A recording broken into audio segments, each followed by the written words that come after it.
ഇന്നത്തെ കാലഘട്ടം പ്രത്യേകിച്ച് നമ്മുടെ യുവാക്കളും യുവതികളും വിദ്യാർത്ഥിനികൾ ക്ഷമ എന്ന് പറയുന്ന വലിയൊരു ഇബാദത്ത് ചെയ്താൽ അവർക്ക് രക്ഷപ്പെടാൻ പറ്റും. ക്ഷമയാണ്. കൂട്ടുകാരികളും ചെയ്യുന്ന കോപ്രായങ്ങൾ കോപ്പിടിക്കാതിരിക്കുക. അത് അല്ലാഹുവിന് ഇഷ്ടമില്ലാത്തതാണെങ്കിൽ ചെയ്യാതിരിക്കുക. ഞാനിന്ന് സ്കൂളിൽ അവിടെ നിസ്കരിച്ചിരിക്കുമ്പോൾ അവിടുത്തെ സീനിയർ ക്ലാസ്സിലെ 13ാം ക്ലാസ്സിലെ ഒരു വിദ്യാർത്ഥി ഒരു ചെക്കൻ പയ്യൻ വന്നിട്ട്, ഞാൻ പഠിപ്പിക്കുന്ന കുട്ടിയൊന്നല്ല, അറബിക് സ്പീക്കിംഗ് ആണ്. അതിനോട് പറഞ്ഞു, നല്ല ഫുട്ബോൾ കളിക്കാരനാ ഉസ്താദ്, എനിക്ക് അമേരിക്കയിലേക്ക് ഒരു ചാൻസ് വന്നിട്ടുണ്ട്, അവിടുത്തെ ഫുട്ബോൾ അക്കാഡമിയിൽ ജോയിൻ ചെയ്യാൻ.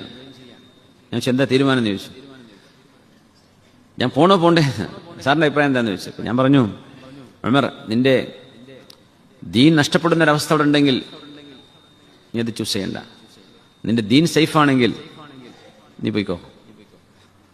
പറഞ്ഞു, എൻ്റെ ഉപ്പ അതാണ് എന്നോട് പറഞ്ഞത്. എൻ്റെ ഉപ്പ പറഞ്ഞു, മോനെ, നിന്റെ ദീൻ അത് പോയാൽ എല്ലാം പോയി, അതുണ്ടെങ്കിലേ നിനക്ക് എന്തും ഉള്ളൂ എന്നെ ഉപ്പനോട് പറയാറുണ്ട്. അപ്പൊ ഞാനിപ്പോ ആ ഒരു റിക്വസ്റ്റ് ഇങ്ങനെ ഡിക്ലൈൻ ചെയ്ത് വെച്ചിരിക്കുകയാണ്. ഞാൻ തീരുമാനം എടുത്തിട്ടില്ല. എനിക്കിപ്പോൾ അവിടെ സമാധാനമുണ്ട്, നല്ല നിസ്കരിക്കാൻ പറ്റുന്നുണ്ട്. ഇതൊരു 13ാം ക്ലാസ് പഠിക്കുന്ന വിദ്യാർത്ഥി. നമ്മൾ ആലോചിച്ച് നോക്കി, മിക്സ്ഡ് ക്ലാസ് റൂമുകളാണ്, മിക്സ്ഡ് കൾച്ചറാണ്. പക്ഷെ ആ കുട്ടിയുടെ മനസ്സിൽ അങ്ങനെ ഒരു ഈമാനികമായ ചിന്ത ആ മോന്റെ മനസ്സിൽ വരിക എന്ന് പറഞ്ഞാൽ ഇത് എത്ര വലിയ നന്മയാണ്, എത്ര വലിയ നന്മയാണ്. അള്ളാഹു കുട്ടിക്കും നമുക്കൊക്കെ അള്ളാഹു ഹിദായത്ത് നിർത്തി തരട്ടെ. ഇതൊക്കെ ഇല്യൂഷനാണ്. നമ്മുടെ ചുറ്റും നടക്കുന്ന ഈ സംഗതികളൊക്കെ ഭയങ്കര രസകരമാണെന്ന് തോന്നുന്നേ ഉള്ളൂ, അതിലൊന്നും രസമില്ല എന്ന് എനിക്കറിയാം. സത്യം പറഞ്ഞാൽ കണ്ണ് നനഞ്ഞുപോയി.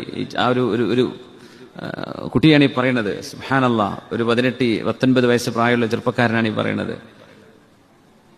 നമ്മുടെ മക്കൾക്കൊക്കെ അങ്ങനെ ചിന്തിക്കാൻ പറ്റണം. നമ്മുടെ സ്കൂളിലൊക്കെ എവിടെയെങ്കിലും സാഹചര്യങ്ങൾ കിട്ടുമ്പോഴേക്കും കുട്ടികൾ അടിച്ചു പൊളിച്ചങ്ങ് വഴിതെറ്റി പോകാതെ ആ ഒരു ഇരുട്ടിനുള്ളിൽ നിന്നുകൊണ്ട് വെളിച്ചം നൽകുന്നവരായി നമ്മുടെ മക്കൾക്ക് മാറാൻ കഴിഞ്ഞാൽ അല്ലാഹുവിന്റെ മക്കളൊക്കെ സ്വാലിഹീങ്ങളാക്കി തരട്ടെ.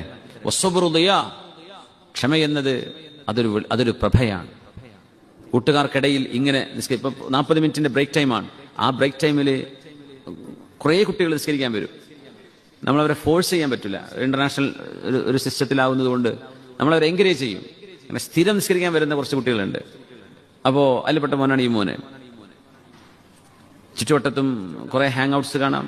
കുട്ടികൾക്ക് സമയം കളയാൻ എന്തൊക്കെ സംവിധാനങ്ങളുണ്ട്, ഫ്രണ്ട്സ് ഉണ്ട്, എല്ലാവരും ഉണ്ട്. പക്ഷേ അള്ളാഹുവിന് വേണ്ടി സമയം ചെലവഴിക്കാൻ അള്ളാഹു കുട്ടികളുടെ മനസ്സിൽ തോന്നി